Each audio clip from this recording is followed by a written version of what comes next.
Hello and welcome to AI news that you should know about for the week of October 2nd. I'm your host, Ashley Coffey. And I'm Daniel Hill. Every week, in about 15 minutes or so, we cover all the AI news stories that you need to know about. This week, we'll be talking about an AI generated actress who has been getting a lot of heat from the Actors Union. We'll be talking about Meta's plans to sell targeted ads based on your data from your AI chats, and two AI apps with social media feeds. The Meta AI app now has a feed called Vibes, and ChatGPT has launched its own social media app with Sora. A lot of exciting things to cover on our show today, but first, here's a quick word from our sponsors. Welcome back. Let's dive in. Our top story this week, this AI generated actress named Tilly draws a lot of heat from actors unions. So let's talk about it. You probably have seen it. The Hollywood Performers Union condemns this AI generated actress named Tilly Norwood. And if you've seen images of her, she's very young, very fresh, very someone that you would see that's a fresh new actor on the scene. And this sparked a lot of buzz because, as you would imagine, AI experts are kind of concerned about this, but also actors are like, what the heck is going on? So here's what happened. The official Tilly Norwood launch consisted of a 20-second appearance of a photoreal character. She's 20 something, bearing no particular resemblance to any celebrity, in a brief video parodying making about AI generated television show.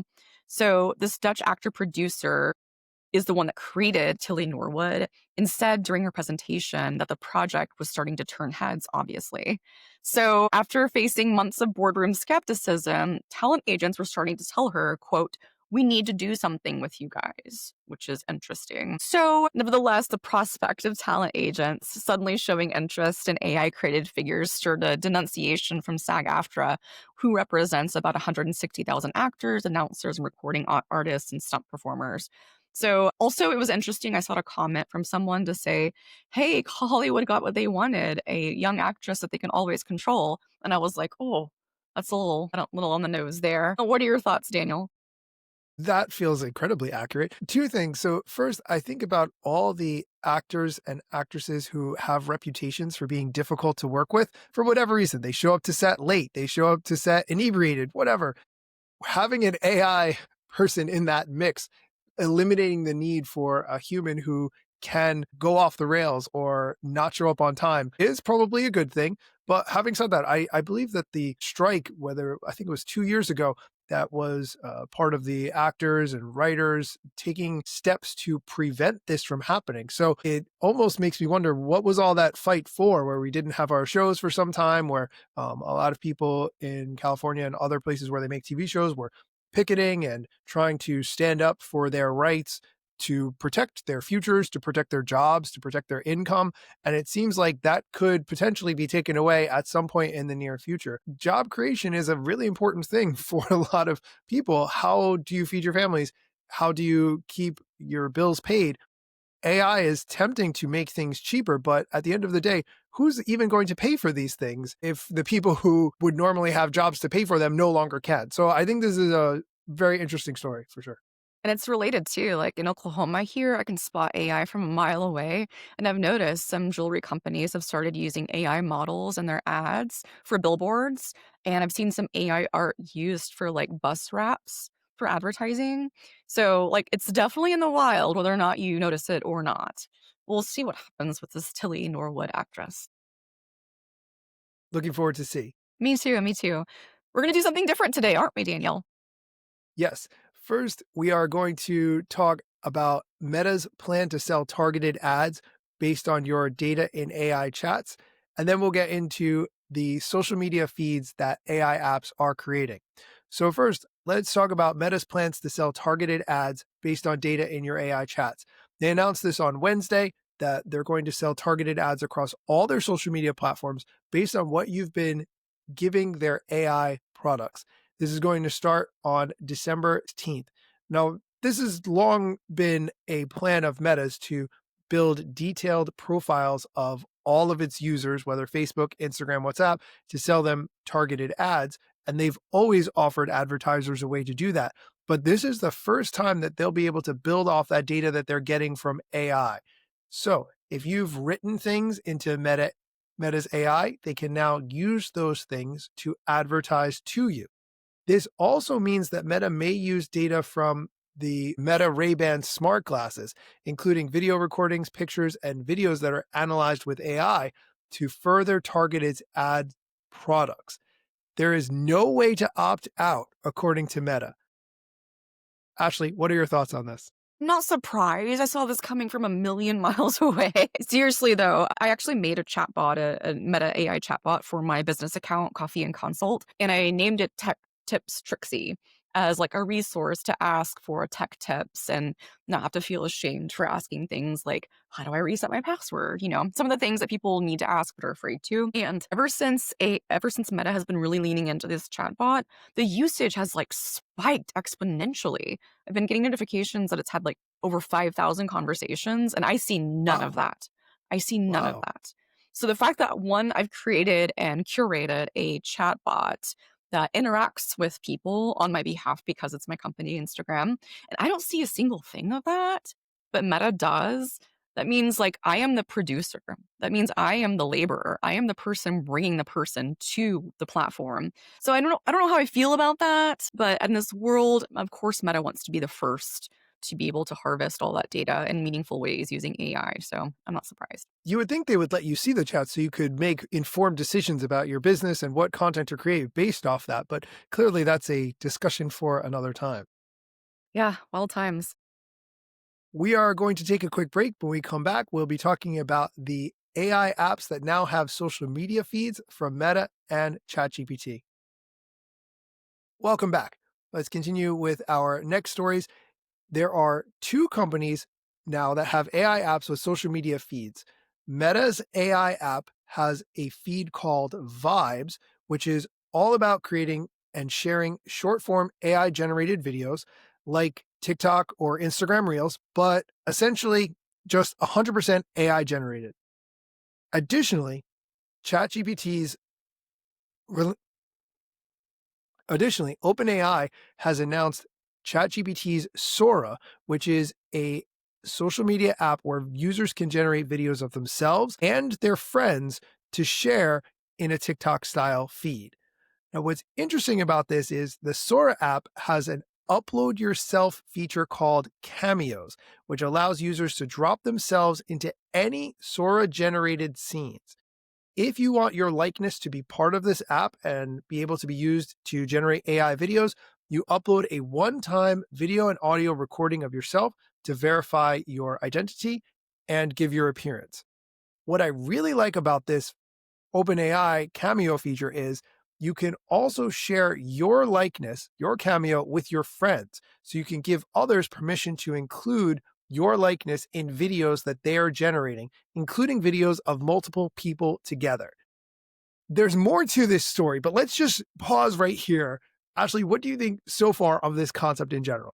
I'm torn because on one hand, I'm like, this is so cool. I can't wait to use it. But on the other hand, I'm like, what happens if someone abuses this, right? Which is Right, highly right. possible.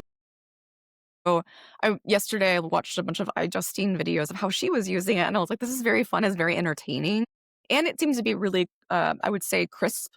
You would not know it's AI just by the naked eye if you weren't informed in advance."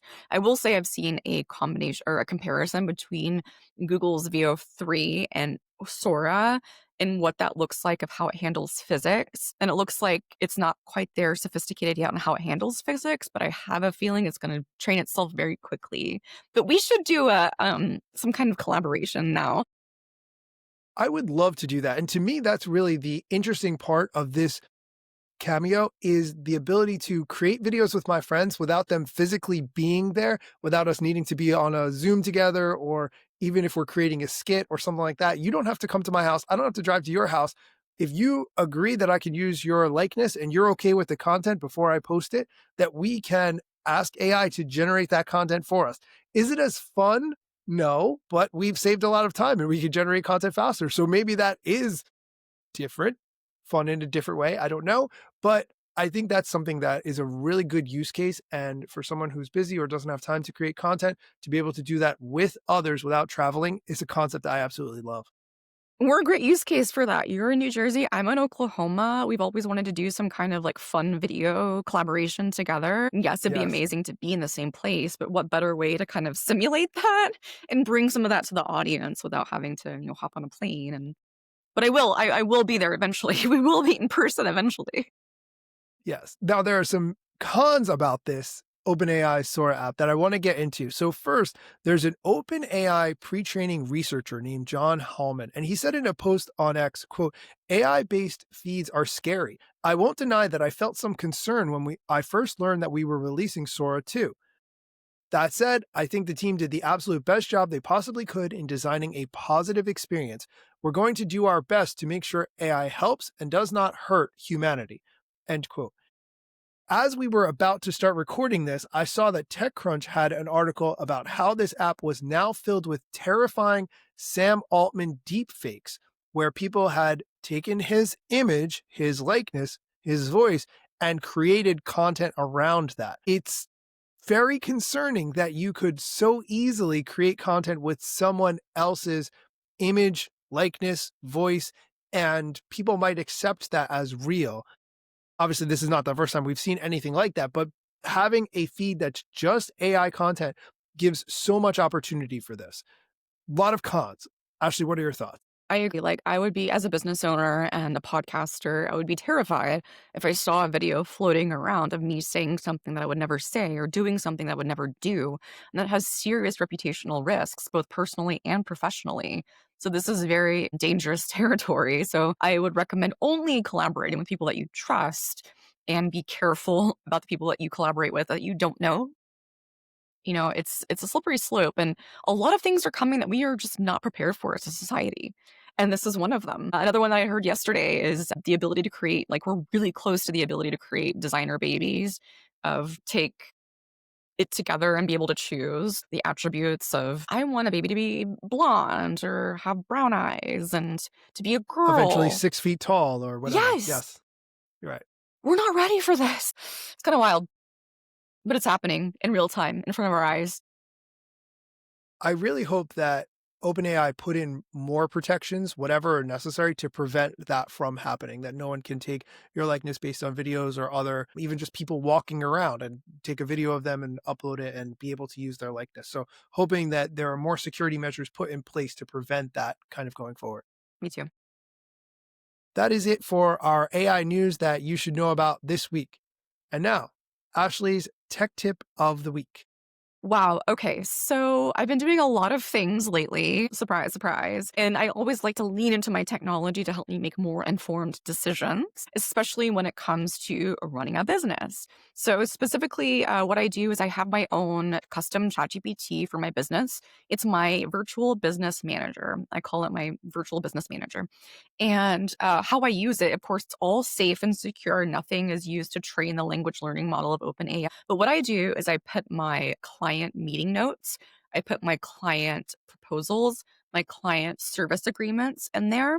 So that way I can quickly access that information. So, for example, yesterday I was doing a client meeting, and while I was prepping in advance for the agenda and kind of an update, I asked my virtual ChatGPT, the Coffee and Console business manager, hey, look at this contract and tell me the specific deliverables that we're still on the hook for, so to speak, and the ones that we've already taken care of by looking at the notes and the context from previous meetings of X client. So within less than 5 minutes, two, it's able to look at my service agreement, look at my notes, and make determinations on what deliverables have already been filled and what deliverables are left. Now, that for me as a business owner is huge. That saves me time. That lets me get to like the critical updates of what a business wants to hear about. I cannot speak enough highly things about that. So I am one person. I've been here for 2 years. And if anyone can do it, so can you. That is great. I love that. You can find links to everything we've talked about today in the show notes, and you can connect with us on social media. We'd love to hear what you think of the show and how we can improve. You can find me at Daniel Hill Media on Instagram, Threads, and YouTube.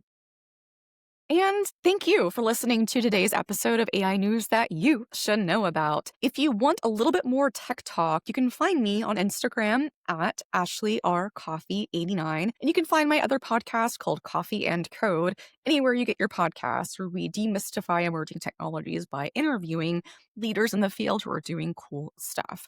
But if you're curious about taking the next step into your AI journey, we'd love to hear from you. Go ahead and reach out to me on Instagram or email or LinkedIn, wherever you can find me. I'm very accessible online, but would love to hear what you're thinking when it comes to AI. Thank you so much for listening, and come back next week for more AI news that you should know about.